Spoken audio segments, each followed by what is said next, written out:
বিসমিল্লাহির রহমানির রহিম। Hello everyone, আসসালামু আলাইকুম।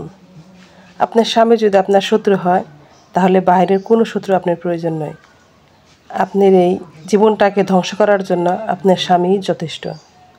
আর আপনার স্বামী যদি আপনার বন্ধু হয়, আপনার সুখ শান্তিতে সমৃদ্ধি ভরিয়ে দেওয়ার জন্য আর কোনো কিছু প্রয়োজন হবে না, শুধু আপনার স্বামীই যথেষ্ট।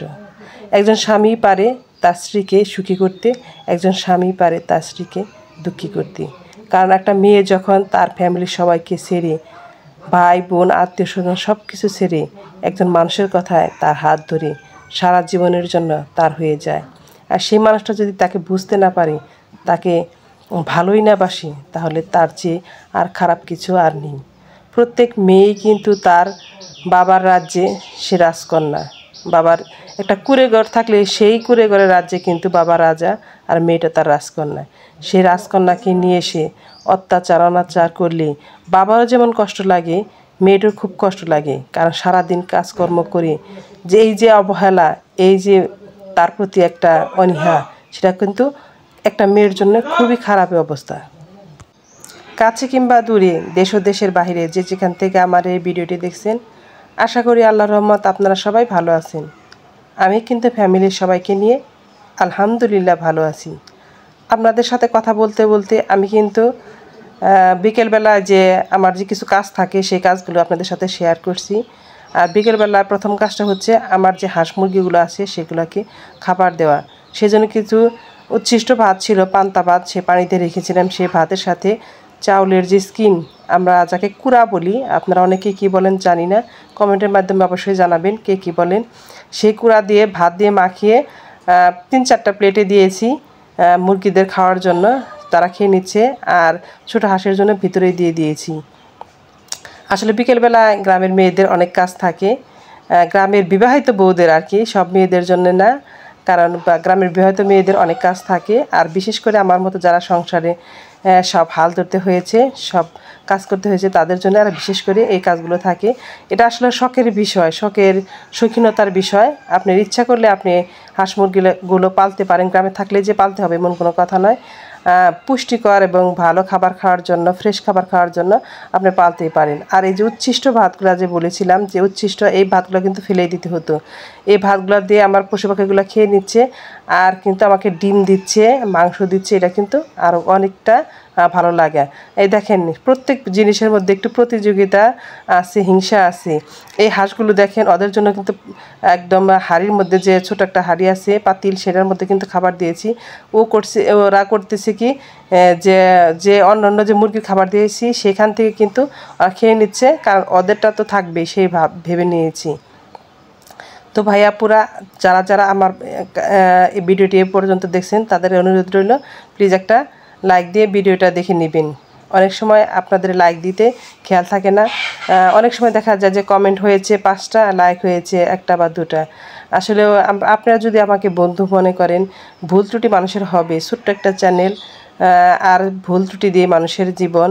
আসলেও কেউ চায় না যে, দেখেন এদিকে কথা বলতে বলতে আমার কিন্তু অনেক আগে হাতটা কেটে গিয়েছিল।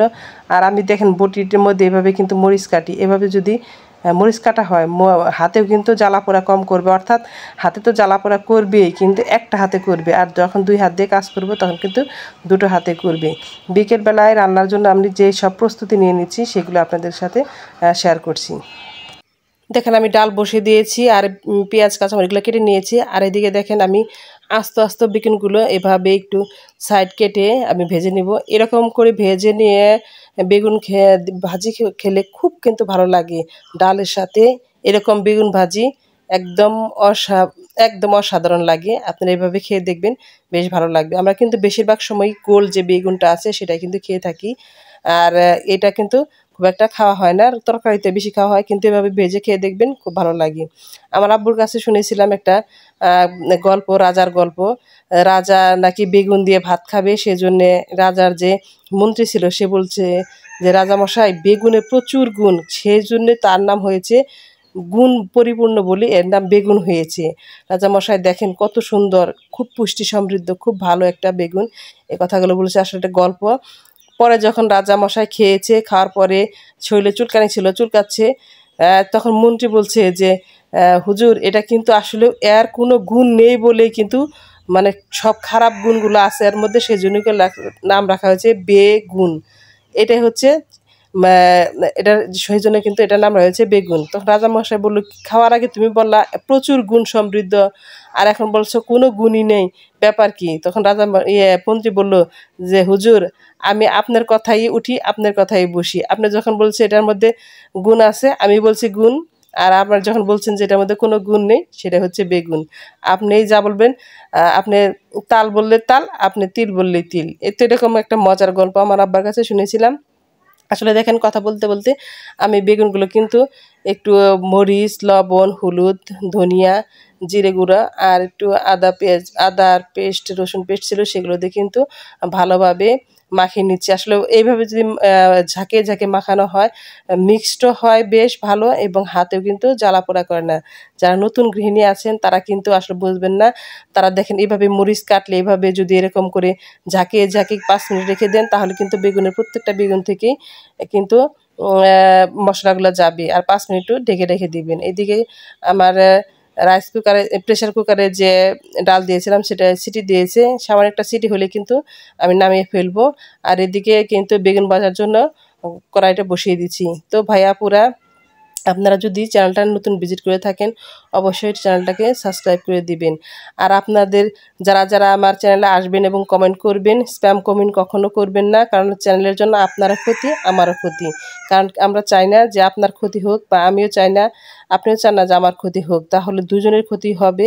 আর যদি আমি কখনো বলি যে আপনাকে আপনার নোটিফিকেশন পেয়ে চলে আসলাম, তাহলে বুঝতে পারবেন যে আপনার চ্যানেলটাকে সাবস্ক্রাইব করা হয়েছে। আর ভাইয়া আপুরা, আপনারা চ্যানেলটাকে সাবস্ক্রাইব করার পর 24 ঘন্টা আমাকে সময় দিবেন, এর মধ্যেই কিন্তু আমি আপনার চ্যানেলে গিয়ে বন্ধু বানিয়ে আসবো। আসলে এভাবে বন্ধু বানালাম, বন্ধু বানান, এই ধরনের কথা বললে কিন্তু এই কমিউনিটি গাইডলাইনের আমাদের জন্য খুবই খারাপ অবস্থা হয়ে যাবে, এমনকি চ্যানেলটাও কিন্তু নষ্ট হয়ে যেতে পারে।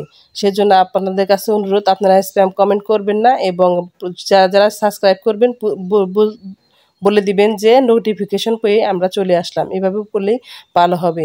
আর প্রত্যেকেই কিন্তু অনেকে বলে যে আমাদের চ্যানেলের রিচ কমে যাচ্ছে, ওয়াচ টাইম কেটে নিচ্ছে। আসলে তা নয়। আপনি যদি একটা ভিডিও 1-2 মিনিট দেখে চলে যান, তাহলে কিন্তু আপনার ইউটিউব বুঝতে পারে, সেজন্য কিন্তু আপনার চ্যানেলটাকে একদম রিচটা ডাউন করে দেয়। সেজন্য কিন্তু আপনি পুরো ভিডিওটা দেখার পরে কমেন্ট করবেন, তাহলে কিন্তু আপনাদের কমেন্টটা, যে চ্যানেলে কমেন্ট করবেন সেই চ্যানেলে কিন্তু হাইলাইটস কমেন্ট হিসেবে গণ্য হবে।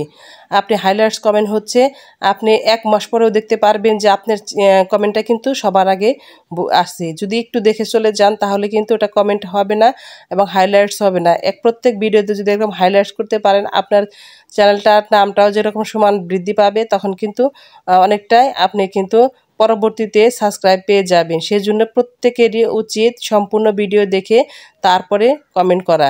এ না হলে কিন্তু আমরা যারা নতুন, অনেকেই যে যারা ভাইয়াপুরা আছে, তারা কিন্তু অনেক ত্যাগ তিতিক্ষার পরে কিন্তু বড় হয়েছে, তাদের কিন্তু আমাদেরকে গাইডলাইনগুলো দিচ্ছে। আমরা যদি সেভাবে মেনে না চলি, তাহলে কিন্তু আমাদের চ্যানেলে একদম ক্ষতি হয়ে যাবে।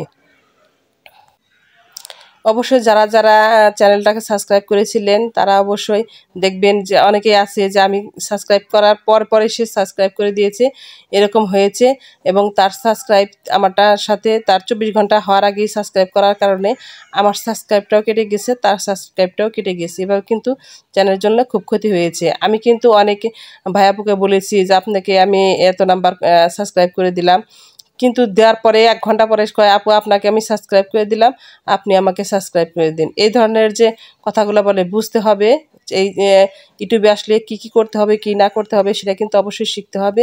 নিজেরও ক্ষতি করা যাবে না, অন্যেরও ক্ষতি করা যাবে না। আমরা কিন্তু সবাই চাই যে সবাই ভালো হোক। তো ভাইয়াপুরা, আপনাদের সাথে কথা বলতে বলতে আমার কিন্তু বেগুন ভাজা শেষ হয়ে গিয়েছে। এদিকে ডালও রান্না করে নিয়েছি, আরেকবার কিন্তু বেগুন ভাজাগুলো দিয়ে দিচ্ছি। তো ভাইয়াপুরা, আপনাদের ভিডিওটি যদি খুব ভালো লাগে, অবশ্যই লাইক দিয়ে ভিডিওটি দেখে নেবেন, এবং অবশ্যই একটা কমেন্টের মাধ্যমে আমাদেরকে উৎসাহিত করবেন। সবার সুস্বাস্থ্য এবং দীর্ঘায়ু কামনা করে আমি আমার আজকের ভিডিওটি এখানে শেষ করছি। আল্লাহ হাফেজ, আসসালামু আলাইকুম।